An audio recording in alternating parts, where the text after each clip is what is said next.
नमस्कार, मैं शौक त्रिपाठी। मैं आज दोबारा आप लोगों के सामने कुछ ऐसे फैक्ट्स लेके आया हूँ जो हमारे इंडियन एजुकेशन सिस्टम से ही रिलेटेड है। मैं आज ये चीज शेयर करूंगा कि हमारा जब इंडियन एजुकेशन सिस्टम बना ब्रिटिशर्स द्वारा, तो उससे पहले का क्या सिनेरियो था ब्रिटिश में, और उन लोगों की क्या प्लानिंग्स हुई, और उसके बाद से उन्होंने कैसे एजुकेशन किया और हमारी संस्कृति को पूरा तोड़ने की पूरी तरह से कोशिश करी, और कहीं काफी हद तक वो कामयाब भी हुए।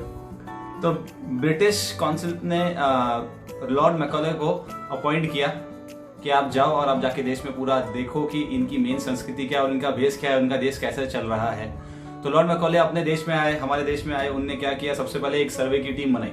1200 से लेकर 1500 ऐसे उनने ऑफिसर्स को अपॉइंट किया और बोला कि आप जाके पूरे भारत देश में सर्वे कीजिए और पता लगाइए कि यहाँ पे चिकित्सा पद्धति क्या है, यहाँ का पाठ्यक्रम क्या है और ये देश का बेस क्या है, ये चलता कैसे है। तो उन लोगों ने एक टीम बना के रिपोर्ट तैयार करी। रिपोर्ट आई 1835 में, और रिपोर्ट के मुताबिक मैं आपको बता दूं, मैं एक स्टेट की बात करता हूं। उस टाइम पे मद्रास प्रेसिडेंसी था, तो उस स्टेट की बात करता हूं। उस स्टेट में फिर उन्होंने पूछा कि सर्वे के हिसाब से कितने यहाँ पे स्कूल है और क्या क्या यहाँ की चिकित्सा पद्धति और यहाँ पे पाठ्यक्रम कैसे चलता है।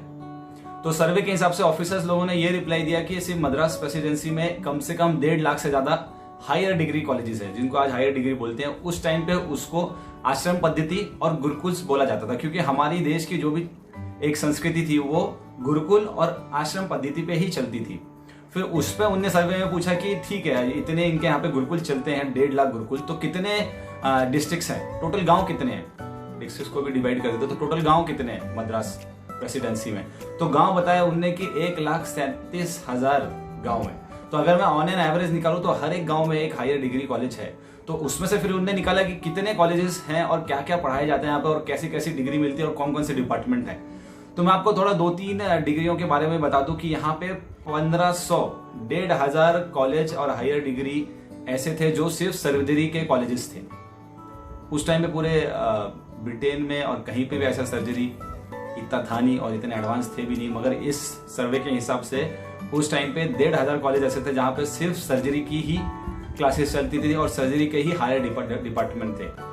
और उसके बाद मैं आपको थोड़ा और बता दूं कि और जो दूसरे डिपार्टमेंट्स थे, 2300 से 2500 ऐसे कॉलेजेस थे जहां पे सिर्फ आर्किटेक्ट का और जहां पे सिर्फ कंस्ट्रक्शन लाइन की ही एजुकेशन मिलती थी। जो आज हमारे टाइम पे जो इंजीनियरिंग चलती है, उस टाइम पे गुरुकुल पे वो भी पढ़ाया जाता था। तो ऐसे अलग अलग डिपार्टमेंट थे।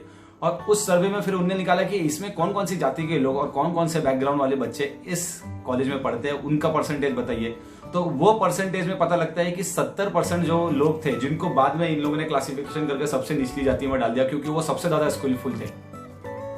शूद्र लोग का इनने क्लासिफिकेशन किया, उसमें पता लगा कि शूद्र जाति के जो लोग हैं वो सबसे ज्यादा 70% सर्जरी में है, सबसे ज्यादा 70% कंस्ट्रक्शन लाइन में है, सबसे ज्यादा 70% आर्किटेक्ट है। जो बड़े बड़े आर्किटेक्ट थे उस टाइम के सब शूद्र थे, और उन लोगों ने क्लासिफिकेशन में बाद में उन लोगों को सबसे नीचे की जाति में डाल दिया अंग्रेज लोगों ने।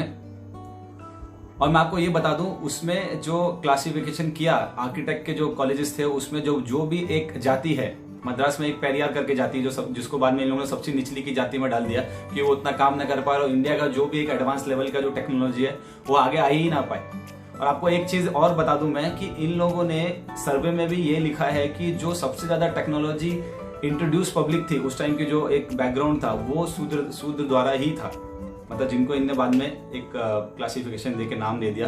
तो ये लोग थे जो सबसे ज्यादा स्किलफुल थे और सबसे ज्यादा इन सब चीजों में इंट्रोड्यूस थे।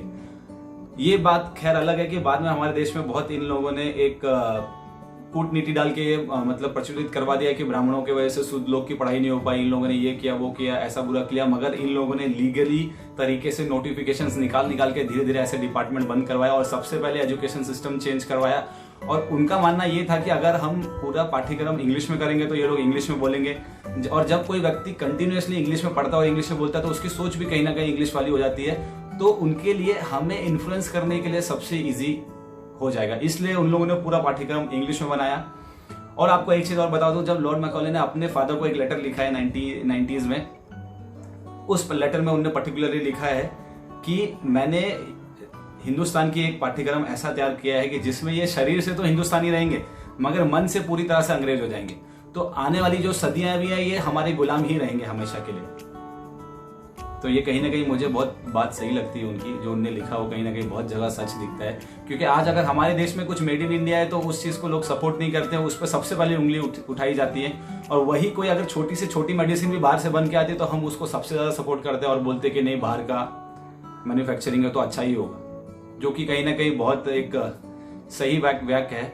और बाद में आपको ये चीज बता दो, जो कंस्ट्रक्शन लाइन में जो सबसे बेस्ट पेरियार कर जाती थी, जो बहुत अच्छा काम करती थी, उनको बाद में एक दूसरा ऑफिसर आया, लॉर्ड एलन करके। उनने क्या किया, एक नोटिफिकेशन निकाला, लीगल तरीके से एक रूल बना दिया और बोला कि अगर ये जाति कोई भी कंस्ट्रक्शन करती है और कोई भी मंदिर बनाती है तो इनको इलीगल घोषित किया जाए, और इसके बाद अगर ये कोई भी मंदिर बनाते हैं तो इनको इलीगली तरीके से जेल करिए, नहीं तो इनको बंद करिए। तो ये सारा जो भी हमारी चिकित्सा पद्धति थी, हमारा पाठ्यक्रम था, हमारा जो कंस्ट्रक्शन लाइन था, हमारा जो एक एडवांस टेक्नोलॉजी थी जो जाति काम करती थी, उन लोगों ने इनको सारे रूल्स के हिसाब से हमें तोड़ दिया और रूल के हिसाब से ही हमारी सारी टेक्नोलॉजी तोड़ दी। और उस टाइम का जो सर्जरी था वो सब यहाँ से बाहर लेके गए और आज वही सर्जरी हम यहाँ पे अपने देश में पढ़ते हैं, नहीं तो हमारे बहुत सारे बच्चे जो बाहर जाके पढ़ते हैं। तो कहीं ना कहीं ये था कि इन लोगों ने रूल्स के हिसाब से हमें क्लासिफाइड किया, हमारी क्लासिफिकेशन किया, हमें जाति के हिसाब से डिवाइड कर दिया और कहीं ना कहीं इसी तरीके से उन्होंने रूल किया। तो मेरा ये हिस्ट्री बताने का यही एक मुद्दा है कि हम सबको पता होना चाहिए कि हमारी हिस्ट्री क्या थी। और अगर आज भी अगर ऑब्जर्व करेंगे दुनिया में, कहीं ना कहीं दुनिया में हर जगह बड़े से छोटे डिपार्टमेंट में आपको हर जगह हिंदुस्तानी लोग ही मिलेंगे। तो कहीं ना कहीं हमारे डीएनए में वो बैकग्राउंड है, कहीं ना कहीं हमारे खून में वो चीज है कि कहीं ना कहीं हमारा बैकग्राउंड वैसा था और हमारे पूर्वज उतने एडवांस थे कि आज के टाइम पे हम पूरे दुनिया में कहीं ना कहीं वर्किंग क्लास में नंबर 1 ही है।